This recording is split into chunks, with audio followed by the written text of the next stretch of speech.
बिस्मिल्लाहिर्रहमानिर्रहीम। अस्सलाम वालेकुम स्टूडेंट्स। आज हम लेक्चर नंबर 23 में जो हमने टॉपिक शुरू किया था सेपरेशन ऑफ वेरिएबल्स, आज हम इस लेक्चर में इंशाल्लाह ख़त्म करने की कोशिश करेंगे। और ना सिर्फ ख़त्म करेंगे बल्कि हम एक नया टॉपिक भी हम इंशाल्लाह उल अज़ीज़ शुरू करेंगे। लास्ट कपल ऑफ लेक्चर्स में आपने 4-5 लेक्चर्स में आपने देखा कि हमने सेपरेशन ऑफ वेरिएबल्स को thoroughly डिस्कस किया for heat equation and for wave equation, and in the last class we started for the Laplace equation as well जी। और मैं यहाँ पे बताता चलूँ कि हमने Laplace equation को एज ए स्पेशल केस लिया था हीट कंडक्शन प्रॉब्लम का इन 2 डायमेंशन जी, ठीक है, जिसमें हमने इक्विलिब्रियम टेम्परेचर की बात की थी और उसके बाद फिर हमने उसको डिस्कस किया, but due to some time constraints में उसको ख़त्म नहीं कर सका था लास्ट लेक्चर में, तो आज हम उसको वहाँ से ही शुरू करेंगे और उसको वहाँ पे हम इंशाल्लाह अज़ीज़ ख़त्म करेंगे जी, ठीक है। थोड़ा सा रिव्यू में देता चलूँ कि हमने अभी तक सेपरेशन ऑफ वेरिएबल्स में किया क्या है जी। हमने हीट कंडक्शन प्रॉब्लम में बेसिकली ये 4 मेजर प्रॉब्लम्स को हमने डिस्कस किए।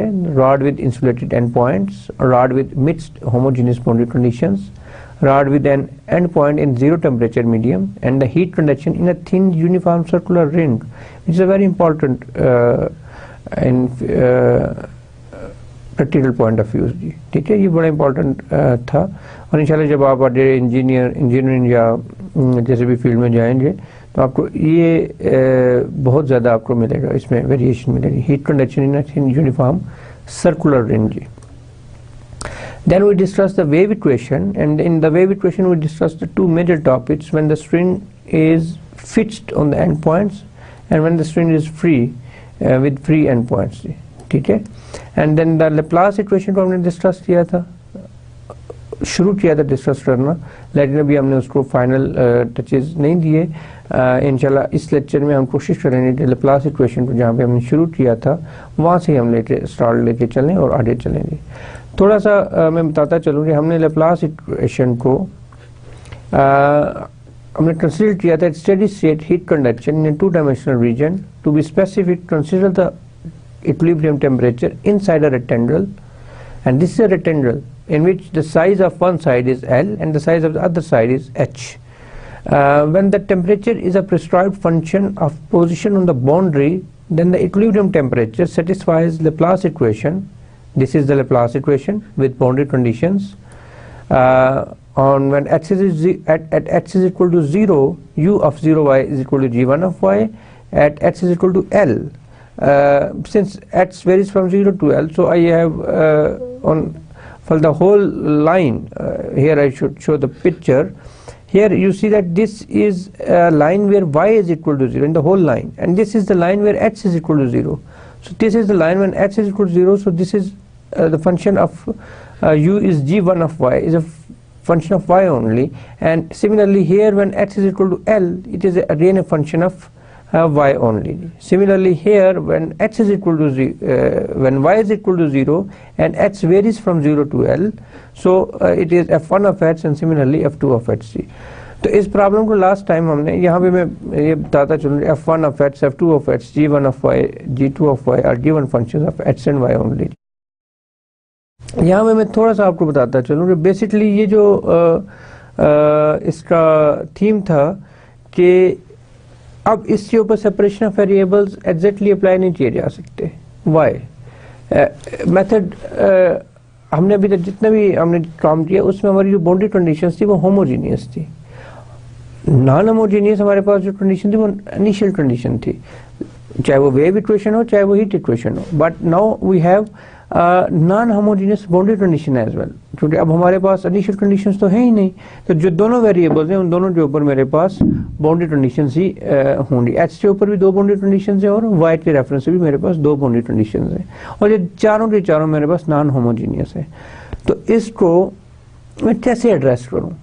तो एक आइडिया मेरे पास आता है, प्रिंसिपल ऑफ सुपरपोजिशन मुझे ये बता रहा है कि अगर मैं बहुत सारे इसको डिकम्पोज कर लूँ अपने बहुत सारे प्रॉब्लम्स में u1, u2, u3, u4 और अप टू सो ऑन, तो अगर मैं उनको अलग-अलग सॉल्व करूँ, if I take the solution of every separate problem and combine them, तो मेरे पास एक जनरल सोल्यूशन आ जाएगा, जिसे मैं कहूँगा that is my solution of the given problem, this one जी। सो द आइडिया बेसिकली ये है कि हम अपने इस जो रेक्टेंगल है, यहाँ पे जो बाउंड्री कंडीशंस यहाँ पे दी गई हैं, इसको मैं 4 डिफरेंट पोर्शन में डिवाइड कर लेता हूँ, जस्ट लाइक दिस जी। अब देखो ये मेरे पास गिवन प्रॉब्लम था, मैं इसको अगर इस तरह से डिवाइड कर लूँ कि मैं इस रेक्टेंगल में, जहाँ पे मैं मानता हूँ कि मेरा लेप्लास इक्वेशन होल्ड करती है फॉर सम फंक्शन u1, और u1 is equal to f1 of x on when where y is equal to 0 and remaining whole sides this u1 is equal to 0। ये आपको 0 दे रहा है जी हर साइड के ऊपर। Similarly इस फिगर के लिए अगर आप गौर से देखो तो this is u2 is equal to 0, यहाँ पर u2 यहाँ पे 0 कर लेता हूँ मैं, और यहाँ पे 0 कर लेता हूँ, देन मैं यहाँ पे इसको नॉन जीरो लेता हूँ जी, ठीक है। और सिमिलरली मैंने इन चारों को देखे। अब आप होर से देखें तो अगर मैं अपर साइड को ऐड करना चाहूँ तो boundary condition by the principle of superpositions u1 plus u2 plus u3 plus u4 आपको ये चीज मिल जाएगी। सिमिलरली द लेफ्ट साइड आपको दे रही है u1 इज इक्वल टू 0, और u1 u2 u3 and u4 इनको ऐड करेंगे तो ये u आ जाएगा आपके पास यहाँ पर। तो आप अपने प्रॉब्लम को डिकम्पोज कर रहे हो, यानी इस प्रॉब्लम को आपने डिकम्पोज किया, एक ये प्रॉब्लम ले लिया, ये दूसरा प्रॉब्लम था, ये तीसरा प्रॉब्लम था, और ये आपने चौथा प्रॉब्लम ले लिया जी। इन प्रॉब्लम में आप कर क्या रहे हो, आप देखो कि यहाँ पे आपने इनको अगर आप ऐड करो इन सारे प्रॉब्लम्स को, ये 1 2 3 4 इन सारे प्रॉब्लम्स को अगर आप ऐड करो तो आपके पास जो ओरिजिनल प्रॉब्लम है वो आ जाएगा, ठीक है। तो इसको अगर आप गौर से देखो तो अब this is homogeneous in H D. जब एच डी बाउंड्री कंडीशन होनी तो ये होमोजीनियस है, एटलीस्ट 8 वेरिएबल में हमें होमोजीनियस कंडीशन मिल चुकी है जी। Similarly this is homogeneous in Y, and this is homogeneous in x again, and this is homogeneous in y again, ठीक है। सो अब बेसिकली 8 वेरिएबल के ऊपर मेरे पास होमोजीनियस है, दूसरे के पास नॉन होमोजीनियस है। तो इस तरह के प्रॉब्लम को मैं डील कर चुका हूँ वेव इक्वेशन में।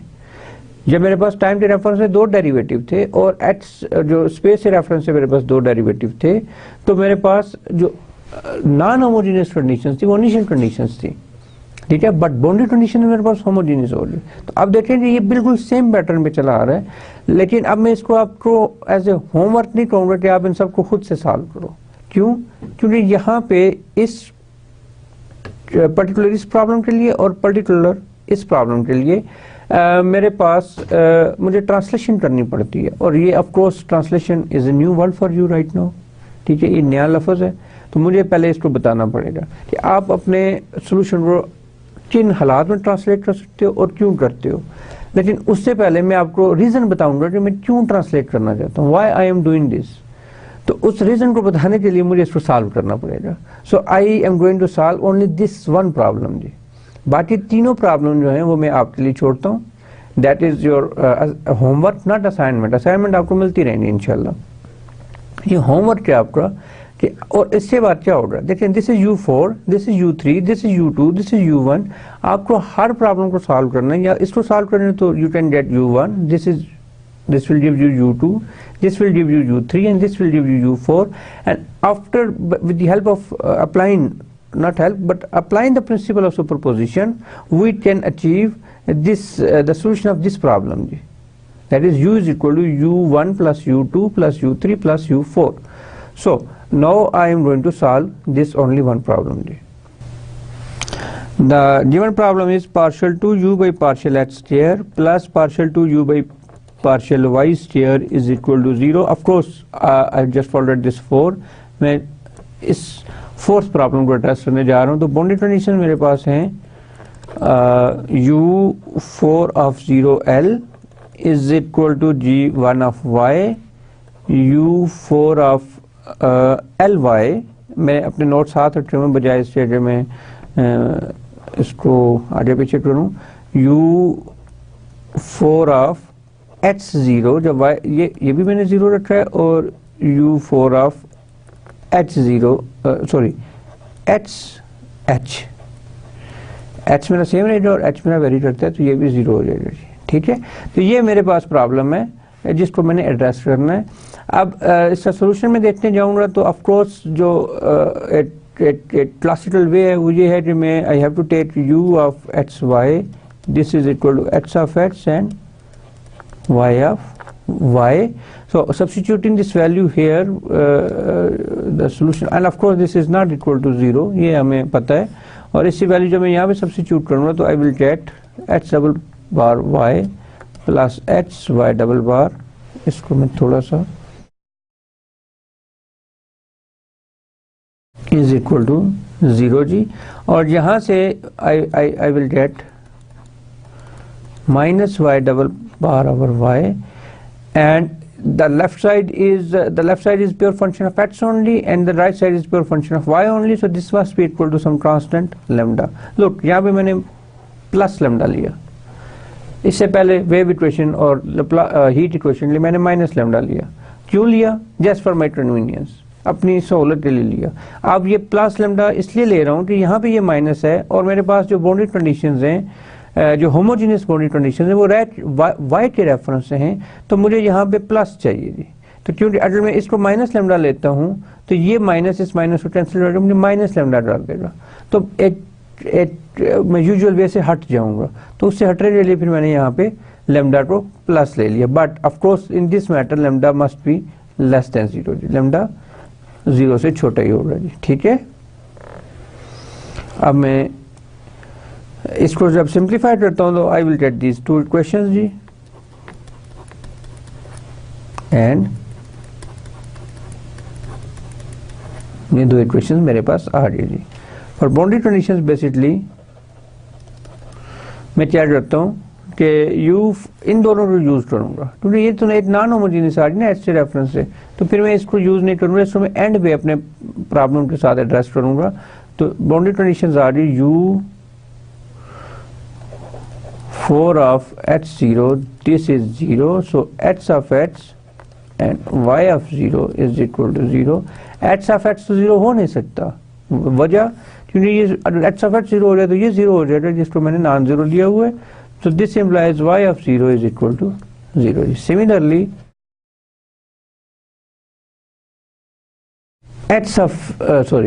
y of h this is equal to 0 जी, ये 0 इक्वल हो गया, ठीक है। जब ये दोनों इक्वल टू 0 हो गए तो अब मैं बेसिकली प्रॉब्लम सॉल्व कर रहा हूँ। First we solve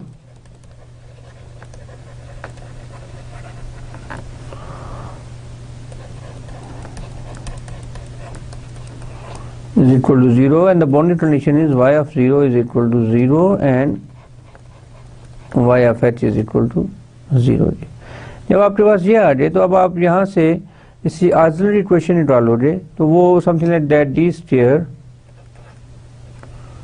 plus lambda is equal to 0 and D is equal to plus minus iota lambda, of course ये स्क्वायर रूट ऑफ लैम्डा आ गया। तो आपके पास यहाँ पे y ऑफ y जो होगा solution a cos of square root of lambda y plus b sin of square root of lambda y. So students, अगर आप पहली कंडीशन सब्स्टिट्यूट करो तो y of 0 is equal to 0, this is 0 is equal to a cos of 0 plus b sin of 0 ji. So it gives you a is equal to 0 जी, ठीक है। cos 0 1 होता है, ये sin 0 0 होल टर्म को 0 कर देगा, तो a is equal to 0 and जब आप इस कंडीशन को लो रहे हो y of h is equal to 0, ये काम आप बहुत दफ़ा कर चुके हो, ठीक है। तो आपके पास 0 इज इक्वल टू a, ये टर्म तो 0 हो रही ना, a क्योंकि 0 था, plus b sine square root of lambda l। तो इसको नॉन जीरो होने के लिए ऑफ कोर्स b तो मेरा 0 नहीं हो सकता, क्योंकि मेरा b भी 0 हो जाए तो मेरा a भी 0 है, b भी 0 है, तो y ऑफ y 0 हो जाएगा, जो इसको कबूल नहीं है, ठीक है। So for b is not equal to 0, this means I have only one condition, sine lambda h is equal to 0 ji.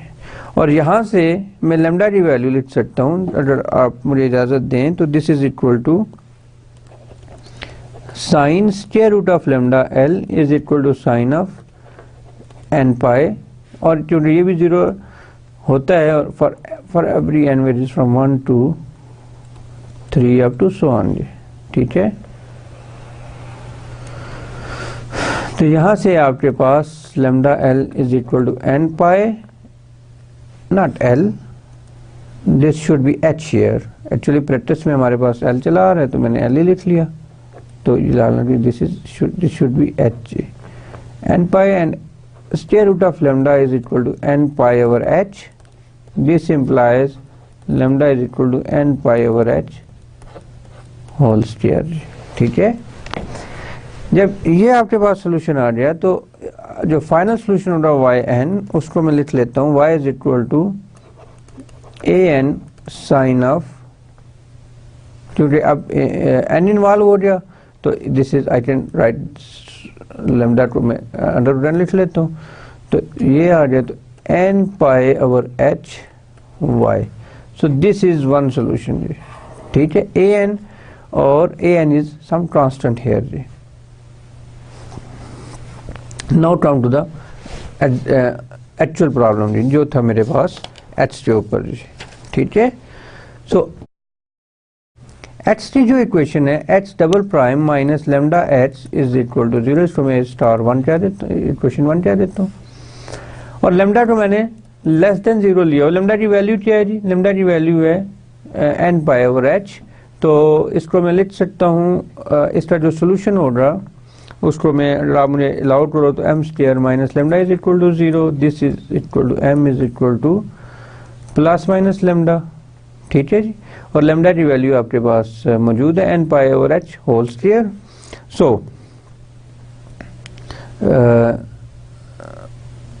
n pi, this is square root, therefore I will get n pi over h जी। So जो मेरे पास h of h आ गया solution, वो आ गया, अगर मैं इसको हाइपरबोलिक फॉर्म में लिखना चाहूँ, क्योंकि आगे मैंने इसका आपने देखा होगा कि मैं सीरीज सोल्यूशन में इंटरेस्टेड होता हूँ, तो मैं बजाय एक्सपोनेंशियल फॉर्म में लिखने के मैं हाइपरबोलिक में लिखना पसंद करूँगा कि a1 cos hyperbolic n pi over h h, this is the value of lambda जी। देखें ना m की वैल्यू क्या आ जाएगी, यहाँ से लैम्डा की वैल्यू क्या आई n पाई ओवर h जी, डायरेक्ट मैंने यहाँ पे सब्स्टिट्यूट कर दी, plus a2 sine hyperbolic of n pi over h x जी, ओके। सो 1 मिनट के लिए मैं इसको यहाँ पे रोक लेता हूँ जी, ठीक है। ये इसका हिस्सा नहीं है जो मैं अभी करने जा रहा हूँ। Basically this is a very right solution, लेकिन ये वो चीज़ नहीं है जो हम चाहते हैं, ओके। और उससे रीज़न ये है कि ये जो आपकी कंडीशंस हैं, बाउंड्री कंडीशन, जब आप अप्लाई करें तो आपके पास कांस्टेंट्स आने चाहिए जी, ठीक है, a1 और a2। अब मेरे पास जो boundary condition, homogeneous boundary condition है, वो है u4 ऑफ HL, जो इसके साथ सब्स्टिट्यूट करूंगा तो h of L is equal to 0 दे रही है जी, ठीक है। और h ऑफ 0 जो है वो g1 ऑफ y आ रहा है जी, ठीक है। ये मुझे वहाँ से मिल रहा है जी, ठीक है। तो अब बेसिकली मेरे पास इशू ये है कि जब मैं h of L is equal to 0 लेता हूँ, look at this, substitute this thing, 0 is equal to a1 cos hyperbolic n pi over h L plus a2 sin hyperbolic n pi over h L j। तो मैं इसको simplify नहीं कर पा रहा, I am not in the position to simplify these things. Look at this, L और h, they are different from each other, otherwise it must be a square। मैंने rectangle लिया है जिसमें L और h they are not equal, ठीक है, वो equal नहीं है, तो अब ये रेक्टेंगल और इनको मैं इस तरह से सॉल्व भी नहीं कर पा रहा। तो आपने यूजुअली देखा होगा कि इनमें से एक टर्म 0 हो जाती है, तो फिर वो मुझे बड़ी आसानी के साथ दूसरी टर्म मुझे मिल जाती है, but in this case I am not in the position to do anything. So फिर मैं करता क्या हूँ, मैं ये करता हूँ कि मैं अपने जो प्रॉब्लम है, फॉर एग्जाम्पल दिस वन, मैं इसको ट्रांसलेट कर लेता हूँ सोल्यूशन में कोई कांस्टेंट ऐड कर देता हूँ। याद रखें सोल्यूशन में ऐसा एडिशन कि वो डिफरेंशियल इक्वेशन को सेटिस्फाई कर रहा हो, इट इज अलाउड। ओके, यानी आप उसमें कोई चीज ऐड, अगर इसमें sine hyperbolic cross hyperbolic add कर दूं तो फिर ये इसको मैं ट्रांसलेट कर रहा हूँ इस सॉल्यूशन में, और अगर मैं ट्रांसलेशन के बाद मेरे पास समथिंग लाइक दैट ये बचे। इससे पहले मैं यहाँ पे थोड़ा सा आपके लिए लिख भी दूँ कि होता क्या। वी हैव द कंडीशन, ताकि इन बाद में we have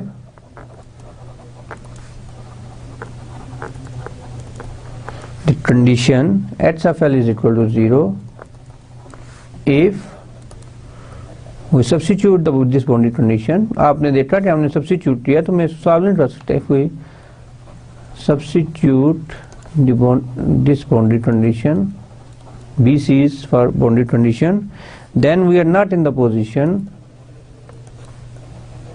then we are not in the position to obtain any constant। ठीक है, पहली बात तो यहाँ से आप देखेंगे, अब A1 एक इक्वेशन से आप A1 और A2 दोनों को कैसे फाइंड आउट करोगे? It is not possible. ठीक है, unless otherwise you are doing some numerics something like that. लेकिन अब A1 और A2 जो है, एक इक्वेशन से आप दो अननोन नहीं निकाल सकते। दो अननोन्स के लिए दो इक्वेशंस का होना ज़रूरी है। ठीक है, ये बेसिक मैथमेटिक्स है। तो हम इस पोजीशन में नहीं है अब कि हम A1 या A2 की वैल्यू यहाँ से इस इक्वेशन से फाइंड आउट करें। इस कंडीशन में जब मैं सब्स्टिट्यूट करता हूँ, ठीक है। Therefore, the only possibility is we translate our solution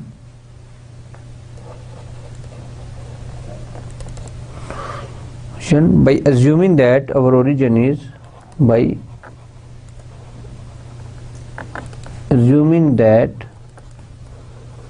our origin is at h is equal to L और h star it is equal to x minus L। यानी मैं कर क्या रहा हूँ, पहले मैं जब भी बात करता हूँ तो मैं at h is equal to 0 ये था। ठीक है, इस यहाँ से मैं रेफरेंस, इसको रेफरेंस पॉइंट बनाता हूँ, तो हमेशा याद रखें जब भी मैं सोल्यूशन को देखता हूँ। अब मैं reference point h is equal to L को बना लूँगा जी। ठीक है, एक तो ये तरीका है कि मैं ओरिजिन को शिफ्ट कर देता हूँ जी। ठीक है, अब जो मेरा सोल्यूशन होगा वो किस तरह का बन जाएगा? h of h is equal to a1 cos hyperbolic n pi over h h minus l plus a2 sin hyperbolic n pi over h h minus l ji. Look, ये जो चीज़ आई है आपके पास, ये सेम है, ये solution, this solution is same with this thing जी। कैसे? जब आप इसको ओपन करेंगे और उनके कांस्टेंट्स की वैल्यू रखेंगे तो देखेंगे आप कांस्टेंट को स्पेसिफिक वैल्यूज असाइन करेंगे आप, तो you will reach on this thing जी। ठीक है, मैं आपके सामने एक छोटी सी इसका जो फार्मूला है, लेट्स से मैं आपके सामने इसको करता हूँ। cos hyperbolic of n pi over h h minus l is equal to cos hyperbolic of n pi over h h cos hyperbolic of, I think इसका फार्मूला यही है, l, और फिर ये minus sign hyperbolic of n pi over h h and sin hyperbolic of n pi over h l। Similarly आप इसको open करोगे और ये जो a नॉट और a1 अभी ट्रांसलेट हमने वैल्यूज नहीं दी, तो लेट्स से इसको ये टर्म सिमिलरली जो बाकी दो टर्म्स आएंगी वो एड प्लस होते, वो आपको उनको हम कोई नाम दे देंगे। They are also constant. देखिए ना, look at this, this is a constant cos hyperbolic n pi over h l, this is a constant. ठीक है, मैं इसको मैं डिटेल से अब नहीं कर रहा, ये बेसिक चीज़ है, आपको ये समझनी चाहिए कि आप इसको जस्ट इसको एक्सपेंड करो और दूसरे फंक्शन को भी और ऐड प्लस करोगे तो you will reach on this thing, जिसमें a1 और a2 की वैल्यूज को आप असाइन करोगे। सो इशू ये है कि एक तो ये मेथोडोलॉजी है जी, ठीक है, पूरा करो उसके बाद यहाँ तक पहुँचो, और आप पहुँच भी गए हो, ठीक है, यहाँ तक आप कर भी सकते हो इसको। अदरवाइज जस्ट आप पहले रेफरेंस पॉइंट आपने h इज इक्वल टू 0 बनाया हुआ था, अब आप h is equal to L2 बना लोगे जी, ओरिजिन को आप शिफ्ट कर दोगे, ट्रांसलेट कर रहे हो ना अपने प्रॉब्लम। ट्रांसलेशन का क्या मतलब होता है, ठीक है, फॉर एग्जाम्पल ये एक लाइन है, तो इसको जब मैं ट्रांसलेट करता हूँ इस जगह, सॉरी समथिंग, इस जगह के ऊपर ट्रांसलेट कर देता हूँ, ठीक है, ट्रांसलेट कर रहा हूँ ना इसको, इस लाइन को यहाँ पे, तो इसमें कुछ मैं ऐड कर रहा हूँ, कुछ कांस्टेंट ऐड कर रहा हूँ। Otherwise the behaviour, the slope of this line is same as this thing जी। और ये यहाँ पे मैं आर्टिफिशियल एक ओरिजिन ड्रा कर दूँ, सॉरी आर्टिफिशियल ओरिजिन ड्रा कर दूँ, तो ये मेरा न्यू ओरिजिन आ जाएगा। This is my old one and this is my new one जी। सिमिलरली अगर मैं किसी इस पॉइंट को यहाँ पे अगर मैं ड्रा करना चाहूँ, तो ये मेरा न्यू ओरिजिन आ जाएगा, ट्रांसलेट कर दिया मैंने इसको यहाँ पर, ठीक है। तो इशू ये इस ओरिजिन को मैं ट्रांसलेट कर दूँगा यहाँ पर, और वहाँ से फिर मैं इसको करूँगा। मैं थोड़ा सा इसके बारे में आपको बताता चलूँ कि आप ये काम कर क्या है और कहाँ पे किया है। जब आपने बीएससी में प्लेन कर्व्स का चैप्टर पढ़ा था, प्लेन कर्व्स को आप डिस्कस करते हो इन कैलकुलस, हावर्ड एंटनी बुक पढ़ रहे हो, तो प्लेन कर्व्स को जब आप डील करते हो वहाँ पे आपने इसको देखा था, या आपने अगर असम यूसुफ की बुक पढ़ते हो तो 5वां 6वां चैप्टर है शायद उसका, वहाँ पे आपने इसको एड्रेस किया था कि शिफ्ट कैसे करते हैं अपने ओरिजिन को। तो यहाँ पे हम बेसिकली ओरिजिन शिफ्ट कर रहे हैं, लेकिन यहाँ पे मैं इम्पोर्टेंट रिमार्क देता चलूँ आपको जी।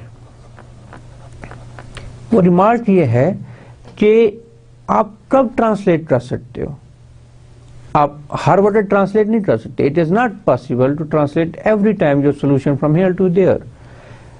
कब करते हो, जब आपका ओरिजिनल सोल्यूशन के ऊपर कोई फर्क नहीं पड़ता रे, ठीक है, ओरिजिनल इक्वेशन को वो सेटिस्फाई कर रहा होता है। The translation is allowed only, the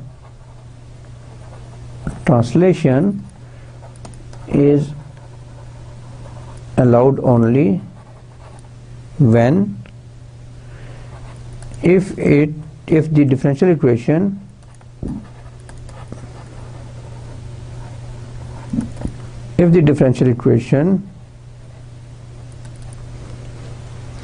does not change upon translation, does not change upon translation जी। ओके, सो डिफरेंशियल इक्वेशन को चेंज नहीं होना चाहिए जी। So now I have this solution जी, दिस थिंग। अब मैं मेरी जो बाउंड्री कंडीशंस हैं, ये जो बाउंड्री कंडीशन यहाँ पे आके फेल हो जाती थी, मैं जब यहाँ पे सब्स्टिट्यूट करूँगा तो ये चीज़ 0 हो जाएगी, और यहाँ पे मेरे पास क्रॉस हाइपरबोलिक 0 1 हो जाता है, तो a1 मेरे पास 0 हो जाएगा। सो मैं आगे करता हूँ इसको, मैं दोबारा लिखता हूँ, लिखना पड़ेगा मुझे ये solution. h of x is equal to a1 cos hyperbolic of n pi over h x minus l plus a2 sin hyperbolic of n pi over h h minus l। जब मैं h of l is equal to 0 को लूँगा, तो आप देखेंगे this side is 0, this is equal to a1 cos hyperbolic l minus l, this cross 0। ये achievement है यहाँ पे मेरी, ट्रांसलेट करने का मुझे ये फायदा हुआ है। Plus a2 sine hyperbolic of 0, sine hyperbolic 0 0 होता है, तो this gives me a1 is equal to 0 जी, ठीक है जी। a1 मेरे पास 0 आ गया, और फिर मेरा जो सोल्यूशन बना वो बना h of x is equal to a2 sine hyperbolic n pi over h x minus l, और ऑफ कोर्स जब n इन्वॉल्व हो रहा है तो ये n हो जाएगा। तो u4 जो मैंने लिया था, u4 ऑफ एक्स वाई, तो अब u4 n बन जाएगा, ठीक है, x n of x y n of y। तो इनकी वैल्यूज क्या आएंगी जी, इनकी वैल्यूज होंगी, सब्स्टिट्यूट करें, एच एन ऑफ एक्स की वैल्यू थी वो उधर पड़ी है, और a n sine n pi और वाई जी। तो ये मेरे पास आ गया एच एन की वैल्यू आ रही मेरे पास a2n sine hyperbolic n pi over h x minus l, y n की वैल्यू आ रही a n, and of course this gives me sine. मैं अब पिछली स्लाइड पे जाने से बेहतर है मैंने साथ नोट्स रखे हैं तो मैं वहाँ से देख लूँ। n pi y over h जी, लेट्स चेक, ये कैलकुलेट किया था जी, हाँ यही था जी। तो ये मेरे पास आ गया। अब मैं इसको लिख सकता हूँ B N sine n pi over H Y sine hyperbolic n pi over H x minus L जी। This is u4n of X Y जी, और u4 ऑफ एक्स वाई किससे इक्वल होगा, by principle superposition, n varies from 1 to infinity u4n of X Y जी। तो इसी values में यहाँ पे सब्स्टिट्यूट कर दूंगा तो मेरे पास u4 ऑफ एक्स वाई आ गया summation n varies from 1 to infinity bn sin n pi over h y, and this is sin hyperbolic n pi over h x minus l। ठीक है, तो स्टूडेंट्स आपके पास u4 आ गया, लेकिन अभी still हमारे पास एक कंडीशन रहती है जिसको हमने देखना है, और वो थी un of 0y is equal to g1 of y। I hope so this one is, ठीक है, चेक करते हैं। आप देखेंगे this one is u4 of 0y is equal g1 of y। तो इसी वैल्यू से मैं यहाँ पे सब्स्टिट्यूट करूंगा तो g1 of y is equal to summation n varies from 1 to infinity bn, look this is sine n pi over h, ये y का फंक्शन है एज इट इज रहेगा। जब ये 0 सब्स्टिट्यूट करूंगा तो ये बन जाएगा sign hyperbolic n pi over h minus L जी। This is g1 of y जी। तो अब मैं bn कैसे कैलकुलेट करूंगा, देखें ये एक फोरियर सीरीज बन रही है। मैं थोड़ा सा अगर आप मुझे अलाउ करो तो this is something like that bn, इसको मैं ऐसे लिख लूँ sine hyperbolic n pi over h minus l and sine n pi over h y g1 of y जी। So this is a Fourier series with this constant जी। ये constant किससे equal हो जाएगा, bn sin hyperbolic n pi over h into minus l, this is equal to 2 over h। Since मैं h के ऊपर बात कर रहा हूँ, y के रेफरेंस से मैं Fourier सीरीज देख रहा हूँ, ठीक है, y के रेफरेंस से y की लेंथ कितनी है, h है जी। 0 to h g1 of y sine n pi over h y और dy जी, ठीक है। तो bn की वैल्यू मेरे पास क्या आ रही है जी, bn is exactly equal to 2 over h sine hyperbolic n pi over h minus l,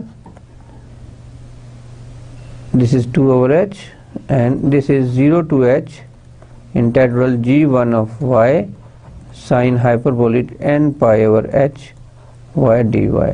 अब स्टूडेंट्स g1 ऑफ y की वैल्यू मैं तो दे सकता हूँ, g2 ऑफ y की वैल्यू दे सकता हूँ जी।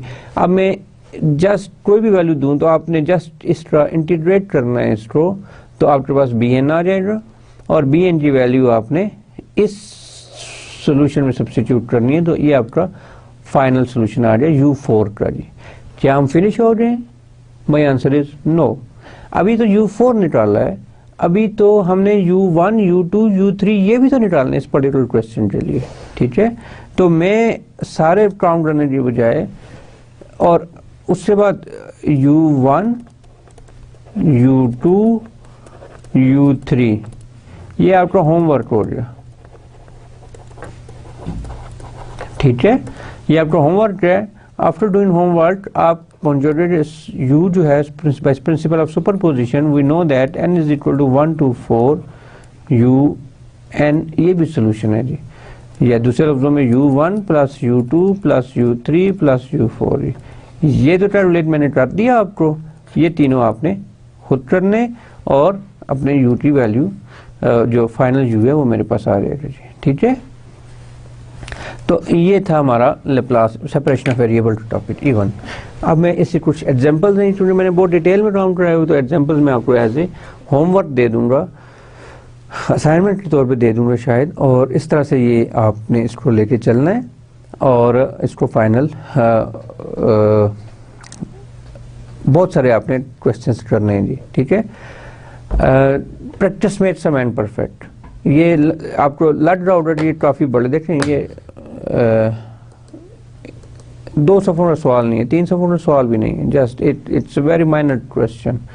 लेकिन इसमें है क्या, लेंथी क्वेश्चन है लेकिन इसमें है क्या, कुछ भी नहीं है। जैसे एक माइनर सा एक इशू था जिसको मैंने डिस्कस करना था, जो यहाँ पे ट्रांसलेशन ऑफ सॉल्यूशन को मैंने डिस्कस किया जी, ठीक है। तो इसके साथ हमारा जो मेन टॉपिक था सेपरेशन ऑफ वेरिएबल्स वो इख्तिताम पज़ीर हुआ। अब हम अपने जो दूसरा टॉपिक है सेडला, उसको हम देखने जाएंगे। तो उसमें एक स्टर्म प्रॉब्लम आता है और फिर आगे इंटीग्रल ट्रांसफॉर्म्स आती हैं जी। Sturm problem related with this separation of variable है बेसिकली किसी हद तक, तो मैं डायरेक्टली उसको अभी नहीं करूँगा, क्योंकि फिर एक ही चीज़ दिस इज माई स्टाइल कि मैं अगर एक ही चीज़ एक वक्त में करा दूँ तो वो फिर स्टूडेंट्स भूल जाते हैं, वो मैं सबसे एंड पे रख लेता हूँ। अब मैं इंटीग्रल ट्रांसफॉर्म्स कराऊंगा, क्योंकि जब मैं दोबारा ऐसा प्रॉब्लम कराऊंगा तो सेपरेशन ऑफ वेरिएबल दोबारा आपको रिकॉल हो जाएंगी, रिवीजन हो जाएगी, ठीक है। अब इशू ये है कि मैंने आगे क्या करना है। अभी हमारे पास दो मेजर टॉपिक्स रहते हैं, इंटीग्रल ट्रांसफॉर्म्स का to get the solution with the help of integral transforms, and the other one is the SL problem ji. What is the SL problem, the discussion on SL problem and how to obtain the solution of that particular SL problem ji. इस SL problem हम पहले integral transform को address करेंगे, उसके बाद हम SL problem को address करेंगे जी। इसमें जो इम्पोर्टेंट है इंटीग्रल ट्रांसफॉर्म्स में बहुत सारी ट्रांसफॉर्म्स हो सकती हैं, बहुत सारी हैं, जैसे लेप्लास है, फोरियर, साइन, कोसाइन ट्रांसफॉर्म, मिलन ट्रांसफॉर्म, ठीक है, हैंकेल ट्रांसफॉर्म। तो हमारा जो कोर्स कंटेंट्स हैं वो हमें अलाउड करते हैं ओनली 3 टाइप ऑफ ट्रांसफॉर्म्स के ऊपर। The number 1 is Laplace transform, the number 2 is the Fourier transform and the number 3 is integral transform जी। और आई होप कि आपने लेप्लास ट्रांसफॉर्म पढ़ के आए होंगे, अगर आपने नहीं पढ़ा तो, और ये एक अहम वजह है जिसकी वजह से हमें थोड़ा सा टाइम ज़्यादा लग रहा है कि मैं जैसे फोरियर सीरीज़ टॉपिक में नहीं था, हमारे कॉन्टेक्स्ट में नहीं था, लेकिन इसके बावजूद मैंने फोरियर सीरीज़ पे 1.5 या शायद 2 लेक्चर स्पेंड किए। रीज़न ओनली दिस, देखें आप हर स्टेप पे फोरियर सीरीज़ यूज़ हो रही है, तो आपको फोरियर सीरीज़ आना ज़रूरी था। सिमिलरली अब लेप्लास ट्रांसफॉर्म आप उसी वक्त आप अपने पार्शियल डिफरेंशियल इक्वेशन को सॉल्व कर सकते हो जब आपको बेसिक्स ऑफ लेप्लास ट्रांसफॉर्म आते होंगे, ठीक है। तो आज का जो बाकी लेक्चर है और इंशाल्लाह जो नेक्स्ट लेक्चर है उसमें हम लेप्लास ट्रांसफॉर्म की बेसिक्स को डिस्कस करेंगे जी, ठीक है। और उसके बाद फिर हम पर्टिकुलर प्रॉब्लम, वेव थ्योरी और हीट इक्वेशंस लेंगे और एक 2 क्वेश्चन हम उनको एड्रेस करके लेप्लास ट्रांसफॉर्म को ख़त्म, देन इसी तरीके से फोरियर ट्रांसफॉर्म एंड देन इसी तरीके से हैंकेल ट्रांसफॉर्म को हम एड्रेस करेंगे जी। So in integral transform basically first we want to know what is the integral transform, then there are I will mention some important integral transforms, and then we will switch our attentions to Laplace transform जी, ठीक है। सबसे पहले हम Laplace transform करेंगे और उसके बाद फिर हम फोरियर ट्रांसफॉर्म एंड देन हम हैंकेल ट्रांसफॉर्म की तरफ हम जाएंगे, ठीक है। तो first of all we should learn what is the integral transform. An integral transform F of S, लोग आपके पास फंक्शन था एफ ऑफ टी, आपने इसको ट्रांसफॉर्म किया एक another function F of S में, is defined by an integral of the form a to b k s t f of t dt. Here k s t is known as the kernel of this integral transform, ठीक है। s is the new variable, ठीक है। s जो है आपके पास एक नया variable आ गया, जब आप f of t को ट्रांसफॉर्म करते हो तो t ट्रांसफॉर्म हो जाएगा s में जी, ठीक है। और a और b जो है आपकी अपर एंड लोअर लिमिट्स होती हैं जी, ठीक है। ये इंपॉर्टेंट डेफिनेशन है। ये कोई भी इंटीग्रल ट्रांसफॉर्म होगा उसमें ये कर्नल चेंज हो सकता है, लिमिट्स चेंज हो सकती हैं, but main theme remain same जी।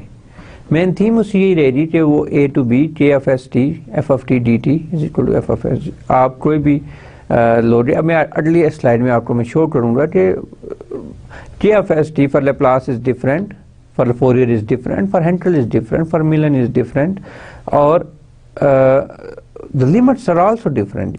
अगली इस स्लाइड में मैं आपको बताना चाह रहा था कि kernel and limits of the various integral transforms are given as, look at this। So for the Laplace transform this is e raised power minus st, k की वैल्यू जो थी वो e raised power minus st है, this is in both s and t। For Fourier transform मैंने इनको highlight किया है जिनको हमने स्टडी करना है। For Fourier transform E raise power iota S T over 2 pi square root. For Fourier sine transform square root of 2 square root of pi sine S T. देखिए ये एस टी का function चला रहा है। Similarly Fourier cosine और Hankel transform this is Bessel's function, ये J N R Bessel's function, special type of functions जो हम हेंकेल ट्रांसफॉर्म जब हम पढ़ेंगे तो उस पर हम इसको भी टच करेंगे बेसल्स फंक्शंस को जी। देन मिलन ट्रांसफॉर्म टी, इसका जो देखें एस माइनस टी और एस में दोनों वेरिएबल यूज हो रहे हैं, टी पावर एस माइनस 1 जी। और देखें जी लिमिट्स, लैप्लास ट्रांसफॉर्म में लिमिट 0 टू इन्फिनिटी है, then minus infinity to plus infinity है। फिर फोरियर ट्रांसफॉर्म में 0 टू इन्फिनिटी है। देखें बहुत सारे प्रॉब्लम होते हैं जो फुल प्लेट पे होते हैं, minus infinity to plus infinity के लिए। बहुत सारे problem, heat problem for example वो हाफ प्लेट के लिए होता है, 0 टू इन्फिनिटी के लिए, ठीक है, जिसमें टाइम आपके पास इन्वॉल्व हो रहा है। तो टी तो नेगेटिव नहीं हो सकता ना, टी तो पॉजिटिव रहेगा, तो T is positive. So sometimes आपके पास डोमेन 0 टू इन्फिनिटी होती है, समटाइम्स आपके पास domain minus infinity to plus infinity होती है जी। और अगर कोई और डोमेन हो जैसे कॉन्स्टेंट्स तो ज़ाहिर वो यहाँ से एक्सट्रैक्ट की जा सकती है, ठीक है, जैसे अभी मैं अगले कुछ सवालों में कराऊंगा भी आपको। तो हमारा जो बेसिक टॉपिक है वो लैप्लास ट्रांसफॉर्म, फोरियर ट्रांसफॉर्म और हेंकेल ट्रांसफॉर्म है। इन दोनों ट्रांसफॉर्म के बारे में मैं डेफिनेटली थोड़ा सा आपको टच दूंगा, थोड़ा सा बताऊंगा कि what is Fourier sine transform and what is Fourier cosine transform. लेकिन मेरा मेन जो ऑब्जेक्टिव है या मेरा मेन जो फोकस होगा वो इन तीन के ऊपर होगा, लैप्लास ट्रांसफॉर्म, फोरियर ट्रांसफॉर्म और हेंकेल ट्रांसफॉर्म के ऊपर। So now come to the what is Laplace transform जी। So if I have a function f of t और वो कंटिन्यूस भी है on given interval और मैं उसको ट्रांसफॉर्म करना चाहता हूँ इन सर्टन वेरिएबल s, तो उसको मैं कैसे ट्रांसफॉर्म करूँगा? If I use Laplace transform, Laplace transform मुझे कह रहा है कि 0 टू इन्फिनिटी, ये अभी आपने पीछे देखा कि मैंने लैप्लास से 0 लोअर लिमिट ली थी और अपर लिमिट मैंने इन्फिनिटी रखी थी, और लैप्लास का जो ऑपरेटर है कर्नल ऑपरेटर, कर्नल है जो वो e raise power minus S T है and F of T D T. अब आप इसको जब सॉल्व करोगे तो लिमिट क्योंकि टी के ऊपर है तो टी तो खत्म हो जाएगा, then you are left only with s, so that's why I call this a function of s only. और इसे मैं कैपिटल एफ से डिनोट करता हूँ। बाज बुक्स में प्राइम के साथ भी डिनोट किया जाता है, बाज बुक्स में सिंबल कैपिटल लिखते हैं तो भी डिनोट किए जाते हैं। अब the range of values of S will the interval exist here, S is a parameter real और कॉम्प्लेक्स। ऑफ कोर्स ये दोनों तरह से ये बात रियल में भी और कॉम्प्लेक्स में भी। जब फोरियर आप पढ़ोगे तो आप देखोगे कि ये रियल और कॉम्प्लेक्स दोनों में बात करता है। I will do some examples of this Fourier Laplace, for this Laplace transform, just to show that these are not very difficult. और सिर्फ एक बात मैंने आपको बतानी थी कि आपकी इंटीग्रेशन स्ट्रॉन्ग होनी चाहिए। ये मैं पहले दिन से आपको कह रहा हूँ कि आपकी इंटीग्रेशन जो है it must be strong. Without integration you can not imagine to pass in this course जी, ठीक है, to get 50 marks in this course without integration, ठीक है।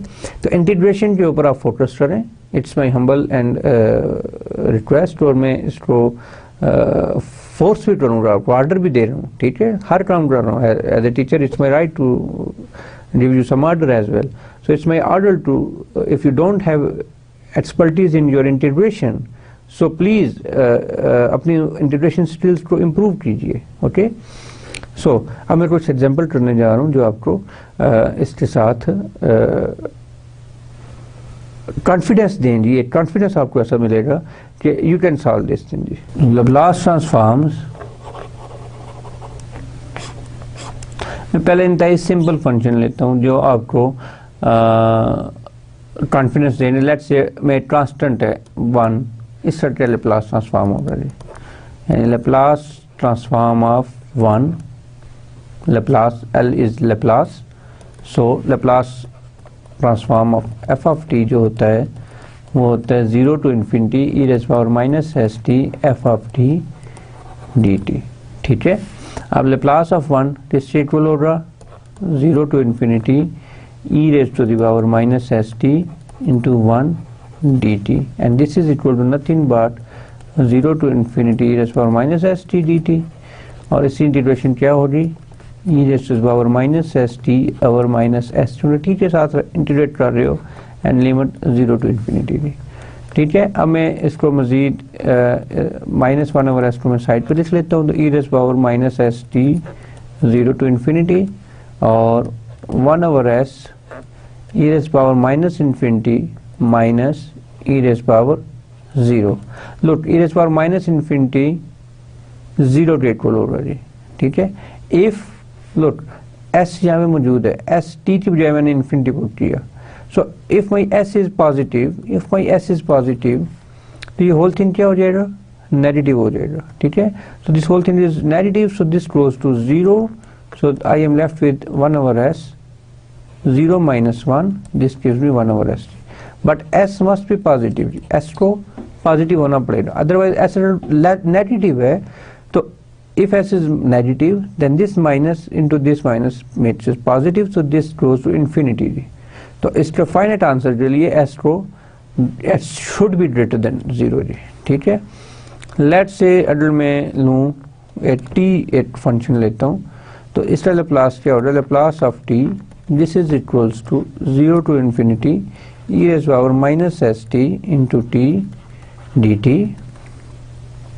अब यहाँ पे प्रोडक्ट रूल लगेगा, प्रोडक्ट रूल क्या कहता है, या बाई पार्ट्स जिसको आप कहते हो। ठीक है, बाई पार्ट्स आप कैसे इसको सॉल्व करोगे, ऑफ कोर्स आप इसको इंटीग्रेट नहीं करोगे, क्योंकि आप इसे इंटीग्रेट करते गए तो फिर ये तो बढ़ता जाएगा, आपने इसको इंटीग्रेट करना है और इसको डिफरेंशिएट करना है।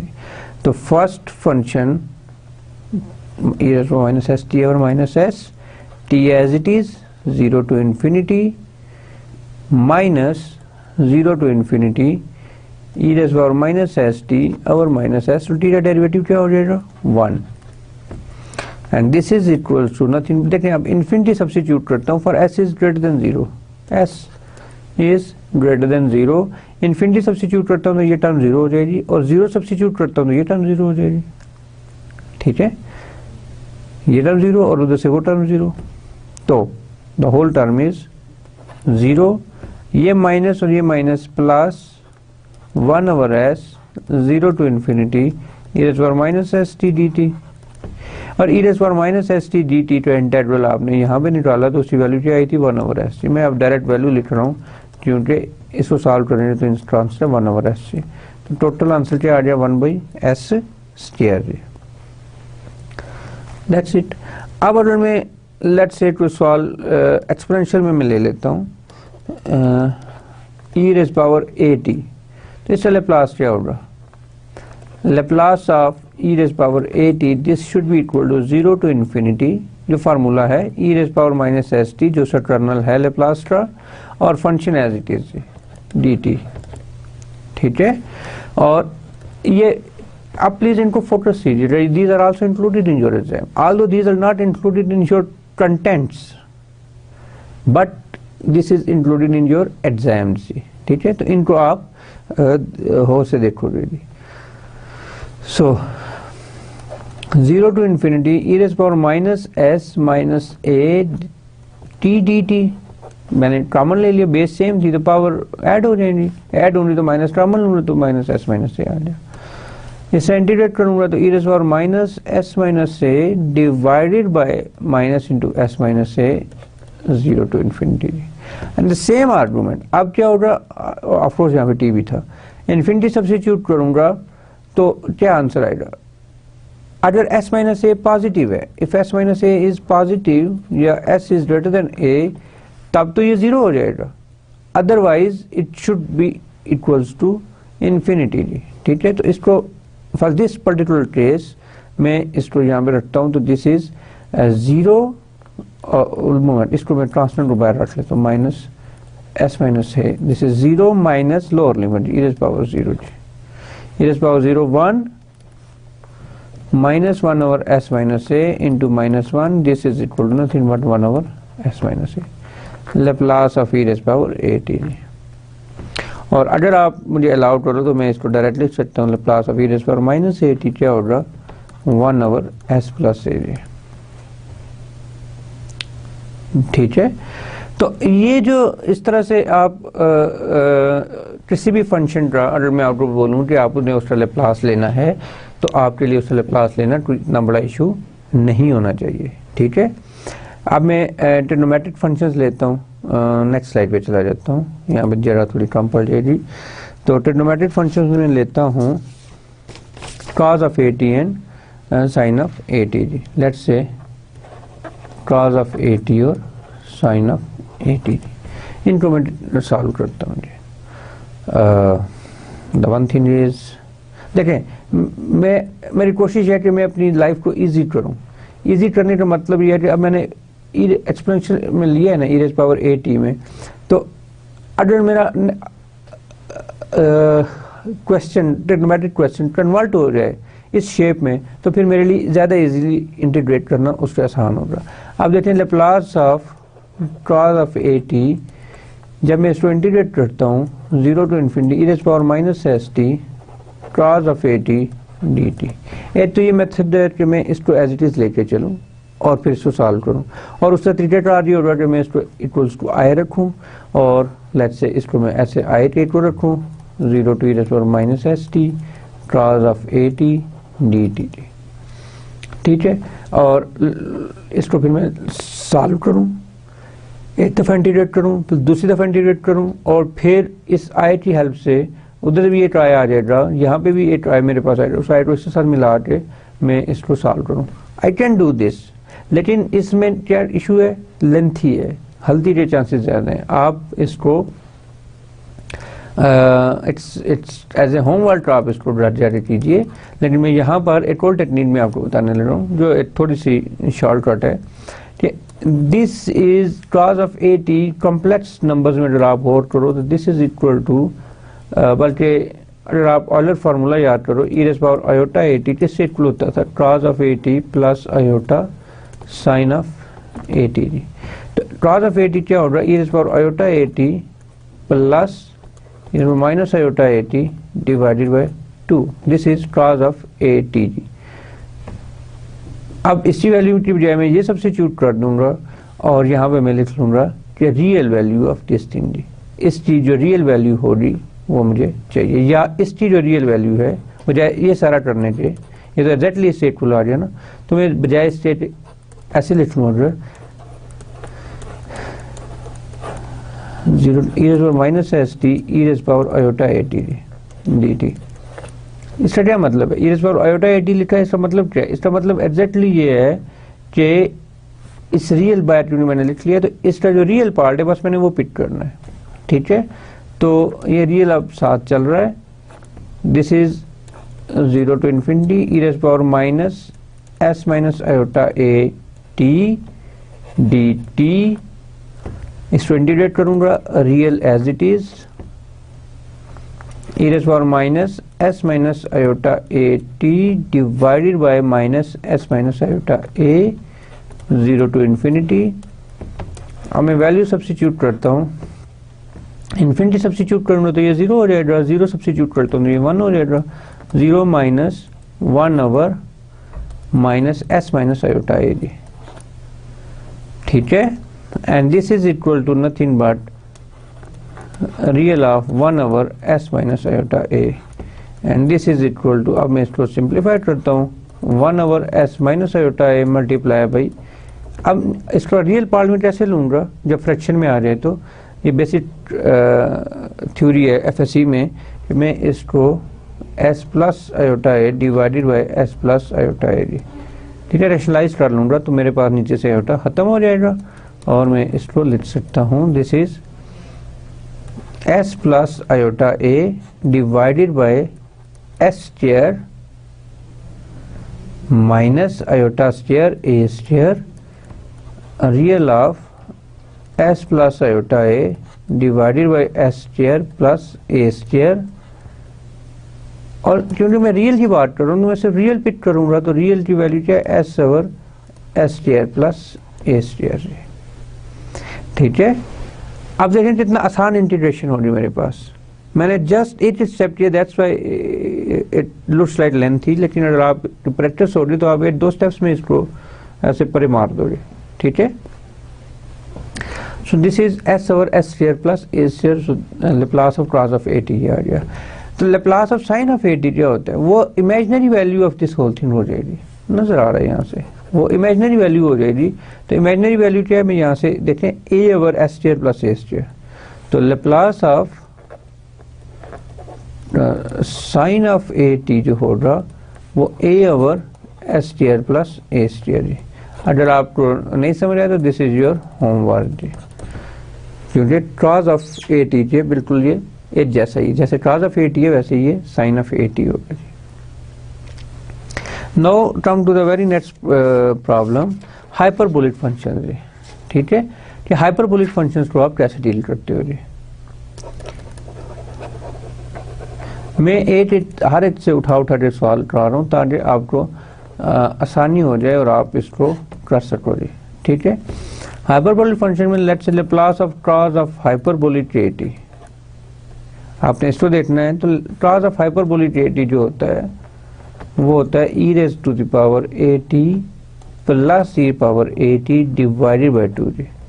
ठीक है, e raise power a t plus e raise power minus a t, sorry minus e raise power minus a T. इसमें जब आप ओपन करोगे तो this is cos hyperbolic a T, ये फार्मूला है जो हमने एफएससी में किया। तो इससे जब लैप्लास देखोगे तो this is 0 to infinity e raise power minus S t cos hyperbolic at dt, and this is equal to nothing but 0 to infinity e raised power minus st और e raised power at plus e raised power minus at divided by 2 dt। ठीक है, और इस पर आप simplify करके लिखो तो 1/2 0 to infinity e raised power minus s minus at, देखिए ना s और मल्टीप्लाई होंगे तो पावर स्पेस सेम हो तो पावर ऐड हो जाती है। ठीक है, प्लस डी टी कर दें, साथ ही इसको मैं सेपरेट भी कर देता हूँ rather than doing another one step. 1/2 0 to infinity E raise power minus S t s minus plus a s plus a t D t. ठीक है, ये आ जाए, क्योंकि अब यहाँ पे माइनस साइन था, ये माइनस साइन है तो वो माइनस कॉमन हो रहा तो ये प्लस हो जाएगा। And this is equal to 1/2 e raise power minus S minus a t over minus into s minus a 0 to infinity plus 1/2 e raise power minus s plus a divided by s plus a 0 to infinity.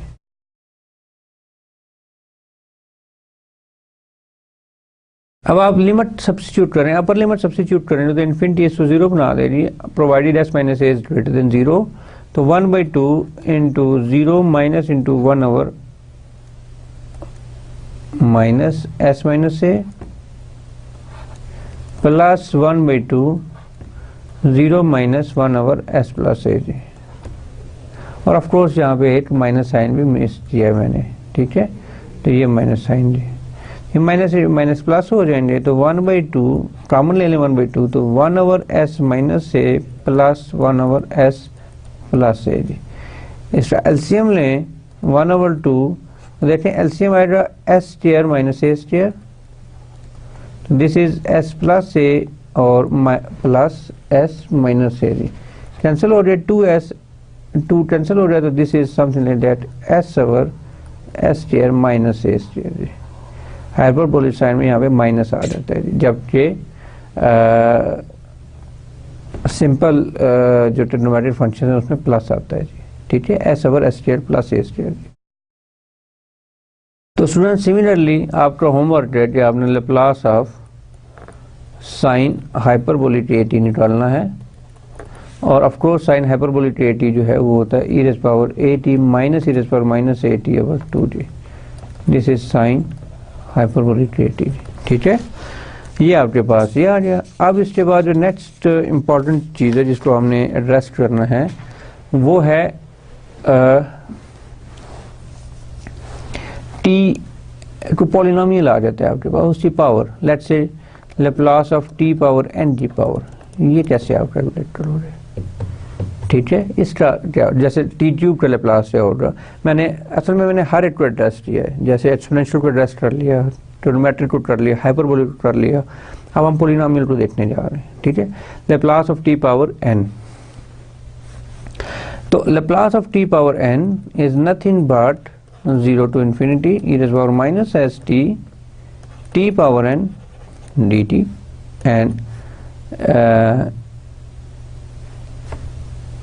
ये हमने obtain करना है जी। so how I should do this 0 to infinity, मैं दोबारा यहाँ पर लिख लेता हूँ, minus S t t power n d t. Induction से भी किया जा सकता है, ऐसे कोई बुराई नहीं है उसमें, लेकिन वो फिर मुझे nth टर्म लिखने में कोई ऐसा इशू नहीं है, लेकिन मुझे थोड़ी सी मसला होगा। अब यहाँ पे मैं इसको ऑर्डर में डायरेक्ट करूँ तो मेरे लिए ज़्यादा ईजी है। तो इस पॉलिनोमियल है, इसको तो मैंने डिफरेंशिएट करना है, क्योंकि इसको इंटीग्रेट करूँगा तो n power D G power plus होती जाएगी। ठीक है, इसको मैं करूँगा तो ये आ जाए e to minus S T over minus S t power n as it is 0 to infinity minus 0 to infinity e raised power minus s t over minus s n into t power n minus 1 dt। ठीक है, जब ये आ गया, अब देखें infinity substitute करेंगे तो इसकी वजह से जीरो हो जाएगा। देखें अब क्वेश्चन आ सकता है आपके जहन में कि sir e raised power minus infinity है और ये इन्फिनिटी पावर n है, ये क्या मुझे दे रहा है? तो देखें इन्फिनिटी पावर n रहेगा, बट ये e power infinity, exponential power infinity, ये ज़्यादा रैपिडली डाइवर्ज करता है, कन्वर्ज करता है। ठीक है, तो ये रैपिडली इम्प्रूव करेगा और ये स्लोली करेगा। Therefore it should be equals to 0 and the first term 0 और सेकंड टर्म 0 सब्स्टिट्यूट करूँगा तो ये 1 हो जाएगा, बट ये 0 हो जाएगा। तो ये चीज़ होल की whole, this whole term is equal to 0 जी। तो we are left only with plus 1 over s 0 to infinity, बल्कि n भी मैं बाहर निकाल लूँ, ये n जो है I am left only with e raise minus S t t raise power n minus 1 d t. अगर आप और से देखो तो this is Laplace of t power n minus 1 है जी। Laplace of t power n आप कैलकुलेट करने दिए थे, आपने Laplace of t power n minus 1 में उसको ट्रांसफॉर्म कर लिया और ये आ गया। On the same pattern Laplace of t n minus 1 जो होगा वो स्टेटफुल होगा n minus 1 over s Laplace of t n minus 2। Similarly Laplace of t cube जो स्टेटफुल होगा 3 by s e raise to the power, sorry Laplace of t square, और Laplace of t square के स्टेटफुल होगा 2 by s Laplace of t, and Laplace of t के स्टेटफुल होगा 1 by S into Laplace of 1। तो आप देखते हैं कि अगर इसकी वैल्यू मैं यहाँ सब्स्टिट्यूट कर दूँ, इसकी वैल्यू यहाँ सब्स्टिट्यूट कर दूँ, तो ये on that substitution I definitely get Laplace of t n जो होगा n over s minus 1 n minus 1 over s sorry into n minus 2 over s up to so on up to 3 over s up to 2 over s up to 1 over s into Laplace of 1। look ये n terms हैं, तो s जब n time multiply होगा तो वो s power n बन जाएगा, और ये n into n minus 1 into n minus 2 into 3 2 1, तो ये क्या बन जाएगा? इसको मैं अगर n फैक्टोरियल में लिखना चाहूँ तो लिख सकता हूँ n into Laplace of 1। Laplace of 1 the very first example वो 1 ओवर s होता है, तो n factorial over s power n into 1 over s। So the final answer is Laplace of t power n is equal to n factorial over s n plus 1 जी। और gamma function में अगर मैं इसको लिखना चाहूँ in some books it should be written like this n plus 1 over s n plus 1। जो gamma function है वो n plus 1 is equal to n factorial equal होता है। gamma function क्या होता है?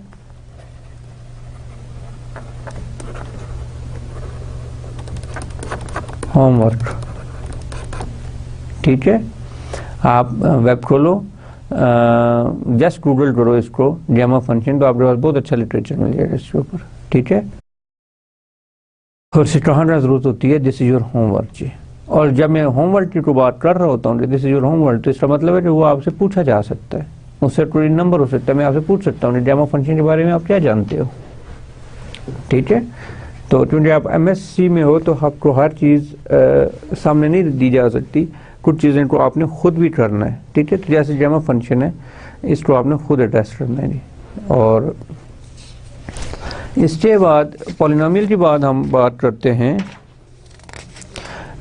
इसके जो लेट्स से मैं यहाँ पे इनके फार्मूलाज दोबारा लिख देता हूँ साउंड के, ताकि आपको याद रहे। Laplace of cos of AT, देखें s over s square plus a square, Laplace of sine of AT a over s square plus a square, Laplace of e raise power AT 1 over s minus a, Laplace of e raise power minus AT 1 over s plus a, and similarly Laplace of sine hyperbolic AT, पहले Laplace of cos hyperbolic AT लिख लूँ, क्योंकि s over s square minus a square, this is a over s square minus a square. So Laplace of t power n, this is n factorial over sn plus 1 जी। So students आज Laplace transformation में यहाँ पे इसको रोकता हूँ इस काम को। कल हम लैप्लास ट्रांसफॉर्म के बेसिक प्रिंसिपल्स पढ़ेंगे, बेसिक प्रॉपर्टीज पढ़ेंगे कि उसके आप किस तरह से डिफरेंशियल इक्वेशंस को सॉल्व करते हो।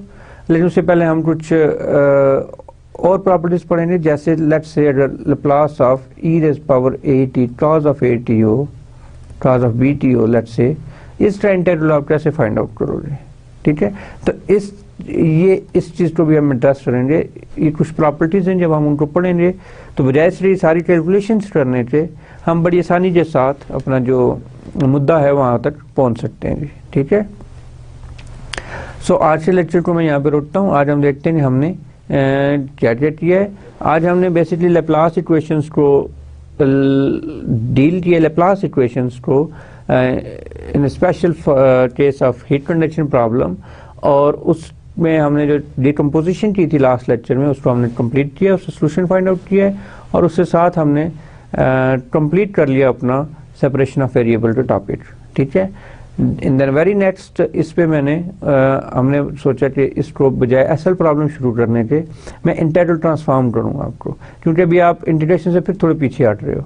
तो आखिरी लेक्चर में अगर आपको मैं इंटीग्रेशन कराऊंगा तो उसमें फिर मुझे ये डर है कि कहीं आप उसको लाइट ना ले लो, ठीक है। तो आपको उसके साथ इन टच रखने के लिए मैं पहले इंटीग्रेशंस थोड़ी आपकी बेहतर बनाऊंगा, जिसमें लैप्लास ट्रांसफॉर्म है, फोरियर ट्रांसफॉर्म है, हैंकेल ट्रांसफॉर्म है, ये तीनों में कराऊंगा। उसके बाद फिर हम एंड पे इंशाअल्लाह लजीज एसएल प्रॉब्लम को डिस्कस करेंगे। तो आज के लिए हम इतना रोकते हैं। कल हम इंशाअल्लाह लैप्लास ट्रांसफॉर्म को जो आने वाले दिन, कल से मुराद ये है कि आने वाले लेक्चर में हम लैप्लास ट्रांसफॉर्म की बेसिक प्रॉपर्टीज़ और solution of an ordinary differential equation की तरफ जाएंगे, और हम देखेंगे कि what are the benefits of this Laplace transform. Basically Laplace transform आपकी डिफरेंशियल इक्वेशंस को अलजेब्रिक इक्वेशन में कन्वर्ट कर देते हैं, अलजेब्राइक इक्वेशंस में। और अलजेब्राइक इक्वेशंस को सॉल्व करना आपने 7th 8th में सीखा था, ठीक है। 7th स्टैंडर्ड या 8th स्टैंडर्ड में हमने अलजेब्राइक इक्वेशंस को डील करना सीखा हुआ है, तो वो अब कोई इशू नहीं होगा इंशाल्लाह। यानी लैप्लास ट्रांसफॉर्म इतना अच्छा ट्रांसफॉर्मेशन टेक्निक है कि वो आपकी जस्ट उसको ट्रांसफॉर्म कर देता है आपके अलजेब्राइक इक्वेशंस में, ओके। ये कल हम इंशाल्लाह इसी डेमोंस्ट्रेशन देखेंगे। तो कल तक के लिए अल्लाह हाफिज़, अस्सलाम वालेकुम स्टूडेंट्स।